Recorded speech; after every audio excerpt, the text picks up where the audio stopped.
என்ன பார்ட்னர், இப்பதானே ஒரு புது கார் வாங்கினோம், அதுக்குள்ளேயும் இன்னொரு புது காரா? பார்ட்னர், நம்ம கார் வாங்க வரல, ஒரு வாரம் ஆரம்பிக்க வந்திருக்கோம். எப்ப பார்த்தாலும் சூட்சமா பேசுற, ஒரு மண்ணும் புரிய மாட்டேங்குது. அதான் இந்த சீனு.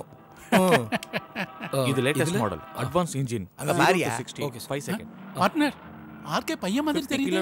மாதிரி இல்ல, ஆர்கேவோட பையனே தான்.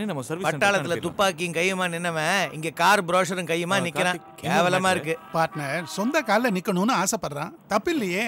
சொந்த கால்ல நிக்கணும்னு ஆசைப்படுறது தப்பு இல்ல. ஆனா கோடீஸ்வரனுக்கு பிறந்தவன் இப்படி இன்னொருத்தங்கிட்ட கை நீட்டி சம்பளம் வாங்கினா அது கேவலம் தான். நீ சொல்றது சரிதான் பார்ட்னர். அள்ள அள்ள அழியா சொத்து ஆர்கேட்டே இருக்கு. இவன் இன்னொருத்தன்ட்ட கையை நீட்டிட்டு நிக்கிறத பார்த்தா கேவலமா இருக்கு. இருந்தாலும் இந்த ஆர்கேக்கு ரொம்ப வீம்பு ஜாஸ்தி. கௌரவம், அந்தஸ்து இப்படியே இருந்தா எப்படி? ஆள மாறிட்டு இருக்குல்ல, நாமளும் மாறிட வேண்டியதானே? அவனோட வரட்டு கௌரவத்துக்காக பாவம் இங்க இவன் வேலை பார்க்கறத நான் பார்க்கும்போது எனக்கு மனசு கஷ்டமா இருக்கு. பெரிய இடத்து பிரச்சனை எல்லாம் 4 சவுத்துக்குள்ளன்னு வாங்க. ஆனா ஆர்கே பிடிவாதத்தினால என்ன ஆயிடுச்சு, கார் கம்பெனி வரைக்கும் வந்துருச்சு. பாவம், எல்லாம் அவன் தலையெழுத்து. விதி யார விட்டுச்சு ஒன்னும் புரியல. கேட்டிருக்குமா? Excuse me. Okay Karthik. Partner, பத்திக்கிச்சா புட்டுக்கிச்சான்னு போய் பாப்போம் வா. அதுவும் சரிதான் தம்பி. பட்டாளத்து தம்பிக்கு எங்களது பணிவான வணக்கங்கள். எங்களை பார்த்துட்டு இப்படி நீ சங்கோச்சப்பட்டு போறது எங்களுக்கு நல்லாவே புரியுது. தம்பி, உன்னை இந்த நிலைமையில பார்க்கும்போது என் மனசு எவ்வளவு வருத்தப்படுது தெரியுமா? ஏய், உன் மனசு வருத்தப்பட்டு என்னையா பிரயோஜனம்? என்ன பிரயோஜனம்? இவனை பத்தி ஆர்கேல வருத்தப்படணும்? ஏன்பா கார்த்திக் என்ன சின்ன குழந்தையா? வீட்டை விட்டு வெளியே போடணும்னு பெட்டியை தூக்கிட்டு வெளியே கிளம்புறதுக்கு? தம்பி, புரியுதா பார்ட்னர் சொல்றது? இப்ப கடல் அலைய பார்த்து குளிக்கணும்னு நினைச்சா முடியுமோ? கடலுக்குள்ள தைரியமா இறங்கினாதானே முடியும். யோ பார்ட்னர், என்னையா நீ கடல் அலை குளிக்கணும் அது இதுன்னு உளறிக்கிட்டு இருக்க? கார்த்திக்கு புரியுற மாதிரி தெளிவா சொல்லு. அணுகுண்டு வெடிக்கிற மாதிரி வெடி, இல்லைன்னா நான் வெடிக்கிறேன். தம்பி இது பாரு, சொல்றேன்னு தப்பா எடுத்துக்காத. வாய் இல்லா பூச்சியா இருந்தா வாழ்க்கையில முன்னேறவே முடியாது. அழற குழந்தைக்கு தான்ப்பா பால். வாயை உம்முன்னு மூடிக்கிட்டே இருந்தா உங்க அப்பா இப்படிதான் தைய தக்கன்னு குதிச்சுக்கிட்டே இருப்பான். யோ, நாட்டுக்காக உயிரியே கொடுக்க துணிஞ்சவன் யா நீ. வீட்லயே அவங்க அப்பாவுக்கு இப்படி பயந்துகிட்டு இருக்க. நீ எந்த பொண்ணை விருப்பப்படுறியோ அவளுக்கு வாழ்க்கை கொடு. அதை கேட்க உங்க அப்பா யாரு? ஊரே உன்னை பாராட்டிக்கிட்டு இருக்கியா. எவ்வளவு பெரிய தியாகம் பண்ணிருக்க நீ. அதை புரிஞ்சுக்காம இப்படி குதிச்சுக்கிட்டு இருக்கான். கண்டுக்காத. இது பாரு, உங்க அப்பனுக்கு எதிராக நீ கொடி புடி. தம்பி, பார்ட்னர் சொல்ற மாதிரி கொடிய வீட்டுல பிடிச்சா மட்டும் போதாது, கோர்ட்லயும் பிடிக்கணும். உங்க அப்பன் திமிர அடக்கணும்னா அது ஒன்னால மட்டும்தான் முடியும். சட்டம்ன்றது எல்லாருக்கும் பொதுப்பா. நீ கேஷ போடணும், புரியுதா?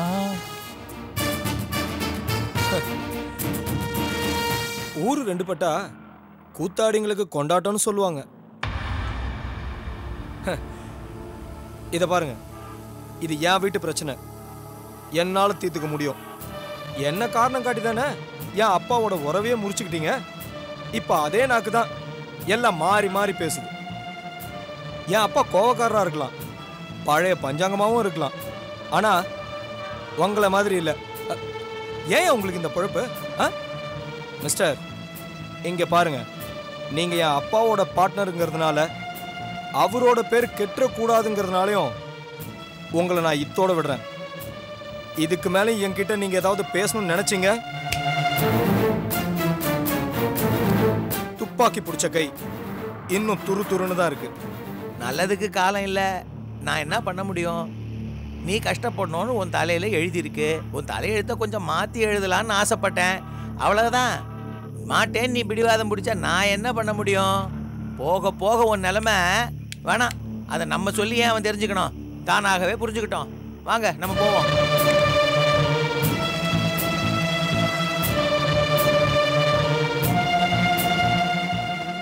என்ன பார்ட்னர், அன்னைக்கு என்னடான்னா இவன் அண்ணன் சட்டையை பிடிச்சான், இவன் துப்பாக்கியை தூக்குறேங்கிற. ஒன்னும் புரியல. சட்டையை பிடிச்சான், அடிச்சானா? இல்லையே. துப்பாக்கியை தூக்குறேன்னா சுட்டானா? இல்லையே. கவலைப்படாத, இன்னைக்கு தானே விதை விதைச்சிருக்கோம், வளர்ந்தா விஷம் பரவும். வா.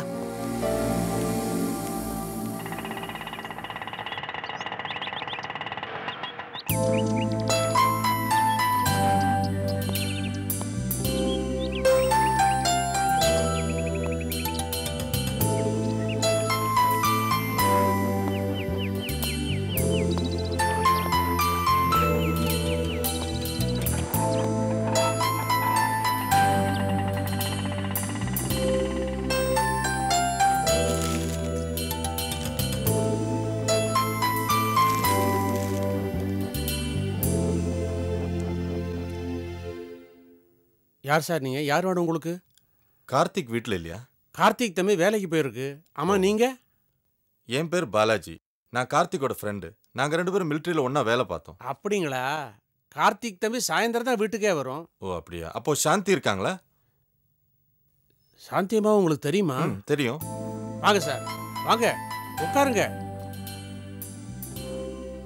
இப்படி சோஃபாவில் உட்காருங்க.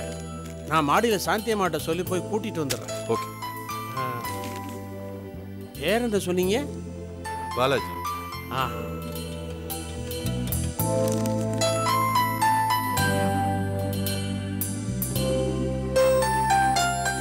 அம்மா, கார்த்திக் தம்பியோட ஒன்னா மிலிட்ரியில் வேலை பார்த்த வரான்.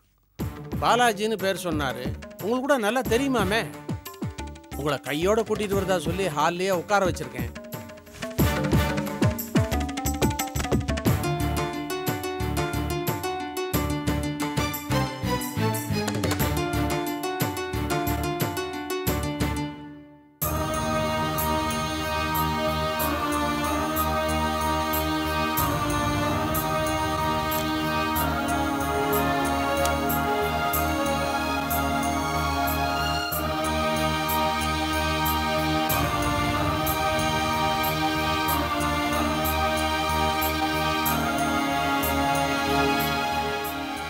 வாங்க பாலாஜி, எப்படி இருக்கீங்க? நல்லா இருக்கேன். நீ எப்படி இருக்கம்மா? நல்லா இருக்கேன். அம்மா நீங்கள் பேசிக்கிட்டு இருங்க, நான் போய் காப்பி எடுத்துகிட்டு வரேன். சர்க்கரை எவ்வளோ போடணும்? தாராளமாகவே போடுங்க. அப்புறம் சொல்லுங்க, உங்க வைஃப் எப்படி இருக்காங்க? அவங்களையும் கூட்டிட்டு வந்திருக்கலாமே. அபிராமி அக்கா, இவர்தான் பாலாஜி. ஹலோ. இவர்தான் அபிராமி. இவர் பேரு சொன்ன, யாருன்னு சொல்லலையே. ஓ, இவர் கார்த்திகோட ஃப்ரெண்ட். 2 பேரும் மிலிட்டரியில ஒரே பெட்டாலியன்ல இருந்தவங்க. அப்படின்னா உனக்கும் தெரியுமா?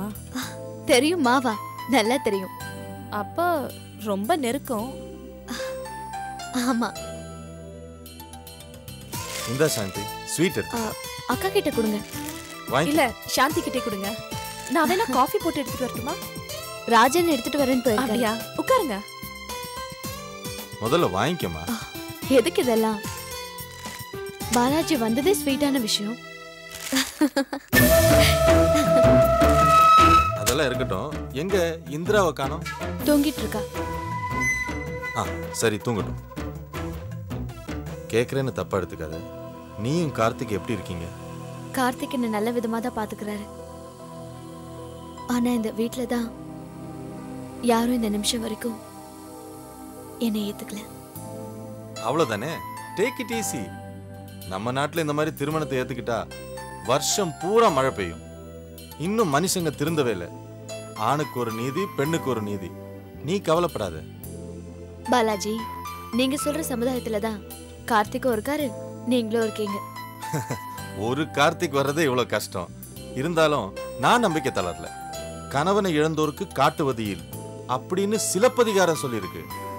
மாதர் தம்மை இழிவு செய்யும் மடமையை கொளுத்துவோம்னு பாரதியார் சொன்னார். கோரிக்கையற்று கிடக்குதுன்னே இங்கு வேரில் பழுத்த பலான்னு பாரதிதாசன் சொன்னார்.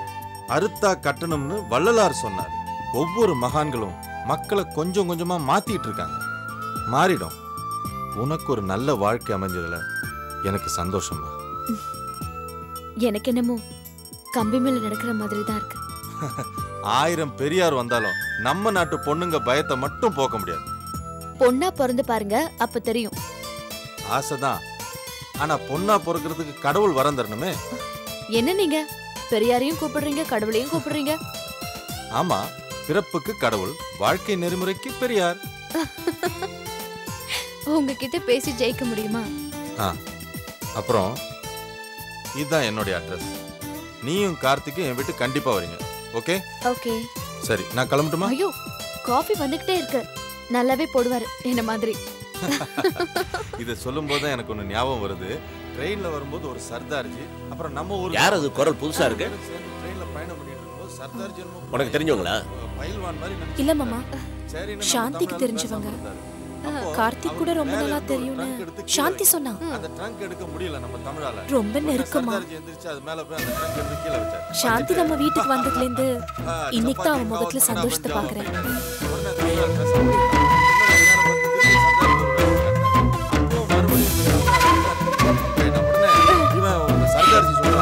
சப்பாத்தி காவு தங்கடா பஞ்சாவ் தமிழால் பார்த்தா நேரா போய் செயினை பிடிச்சி இருக்கிற மாதிரி அவன் ட்ரை பண்ணான்.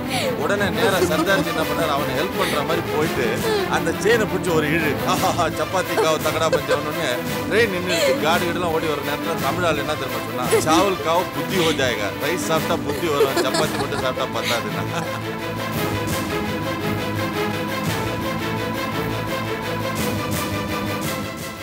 சாந்தி, இவர் தான் உங்க மாமனாரா? Hello sir, I am Balaji.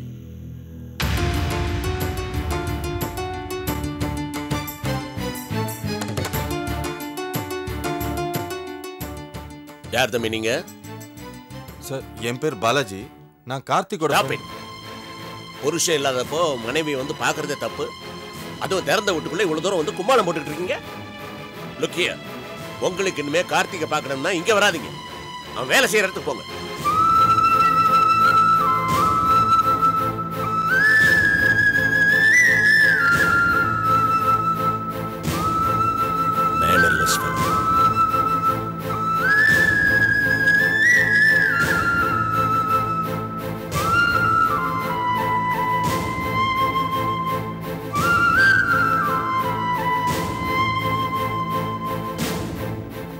Abirami, என்னங்க? அபிராமி,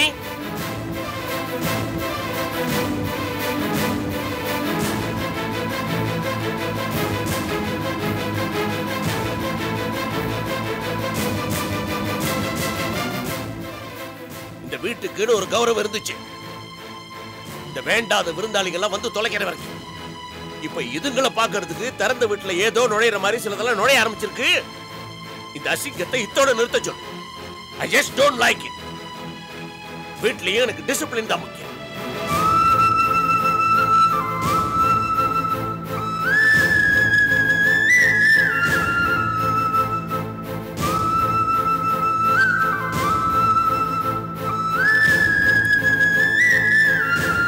சாந்தி,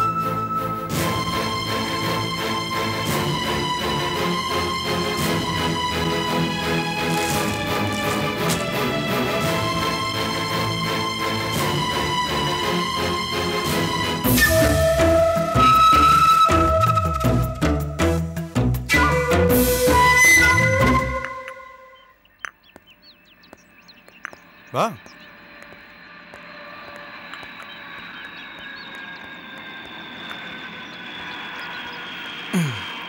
உட்கார்.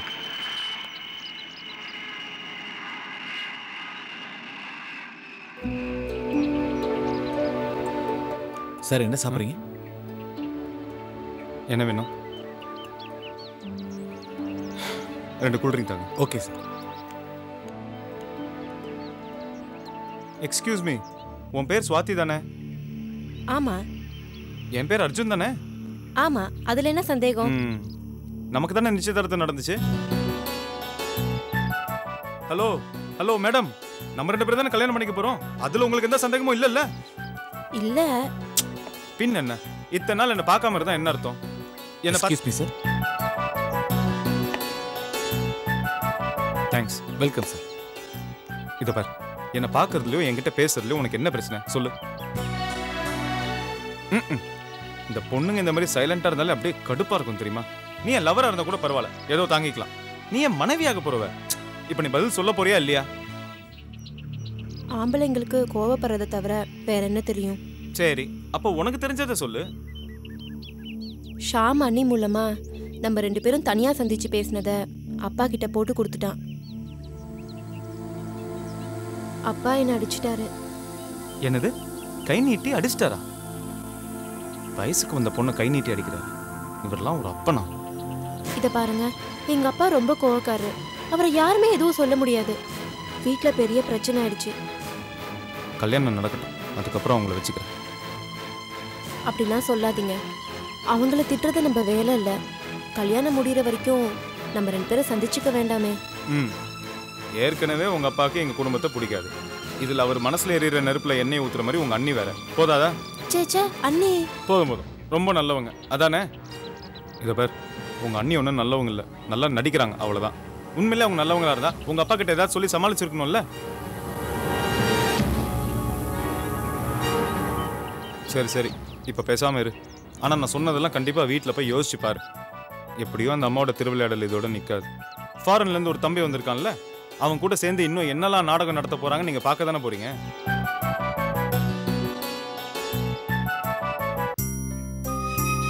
இப்ப இதுங்களை பார்க்கிறதுக்கு திறந்த வீட்டுல ஏதோ நுழையிற மாதிரி சிலதெல்லாம் நுழைய ஆரம்பிச்சிருக்கு. இந்த அசிங்கத்தை இத்தோட நிறுத்த சொல்லு. I just don't like it. சாந்தி, ஏன் ஒரு மாதிரியா இருக்க? ஒன்றும் இல்லைங்க. இல்ல, நீ ஒரு மாதிரியா தான் இருக்க. என்ன விஷயம் சொல்லு. சொன்னா வீட்ல பிரச்சனை வளரும், வீணா சண்டை வரும். தேவையா? விட்டுருங்க. நீ சொல்லலைன்னா நம்ம 2 பேருக்குள்ள பிரச்சனை வரும். பரவாயில்லையா? என்னங்க, நம்ம வீட்டுக்கு உங்க ஃப்ரெண்ட் பாலாஜி வந்தாரு. பாலாஜியா? ஆமாங்க. வீட்டுக்கு வந்தவருக்கு காஃபி போட சொல்லிட்டு கொஞ்ச நேரம் பேசிட்டு இருந்தேன். அந்த நேரத்துல உங்க அப்பா வந்தாங்க. பாலாஜி வெளியே போகும்போது மாமாவை அறிமுகப்படுத்தினேன். ஒரு ஃபார்மாலிட்டிக்காக கூட சிரிக்கல, ஒரு விருந்தாளி கிட்ட பேசுற மாதிரி கூட பேசல. என்னென்ன வார்த்தை பேசக்கூடாதோ எல்லாம் பேசி அவர் அவமானப்படுத்திட்டாரு. ஆனா பாலாஜி ஒன்னும் சொல்லல, எல்லாம் நம்மளுக்காக தாங்கிக்கிட்டு போயிட்டாரு. அப்படியா? என்னங்க, எங்க போறீங்க? என்னம்மா, வீடு தேடி ஒரு நண்பன் வந்திருக்கான், அவனை இப்படி இல்லாம அவமானப்படுத்த நான் அவரை கேட்கிறேன். இதுக்குதான் நான் எதுவுமே சொல்ல மாட்டேன்னு சொல்றேன். இங்க பாரு சாந்தி, அவருக்கு என் மேலதான் கோவம். வரேன் என் ஃப்ரெண்ட்ஸ் கிட்ட எல்லாம் என்னை பத்தி பேசி ஏன் இப்படி அவமானப்படுத்துறாரு. நான் அவர் விட மாட்டேன். அவரை 2ல ஒன்று கேட்காம நான் கண்டிப்பா விட மாட்டேன். தயவு செஞ்சு வேண்டாங்க. உங்க அப்பாவுக்கு நம்ம மேல கோவம், அதை நேரடியா காட்ட முடியல, அதான் இப்படி எல்லாம் செய்யறாரு. அதுக்காக கேட்காம விட்டுறதா? என் ஃப்ரெண்ட் என்னை பத்தி என்னமா நினைப்பா? அவன் என்ன ரோட சுத்திக்கிட்டு இருக்கவனா? என் கூட வார்ஃபீல்ட்ல இருந்தவன். பரவாயில்ல, அவர் அட்ரஸ் கொடுத்துட்டு போயிருக்காரு. நாளைக்கு நீங்க போய் பாலாஜியை பாருங்க. நல்லதா போச்சு. ஆனா நான் மட்டும் எப்படி போய் அவங்க கிட்ட மன்னிப்பு கேட்கறது? நீயும் கூட வரியா? சரியா போச்சு. நானும் உங்க கூட வெளியில வந்தேன்னா உங்க அப்பா நம்மள அப்படியே அனுப்பிச்சிருவாரு. வேற வேணையே வேண்டாம், நீங்க மட்டும் போயிட்டு வாங்க, நான் வரல.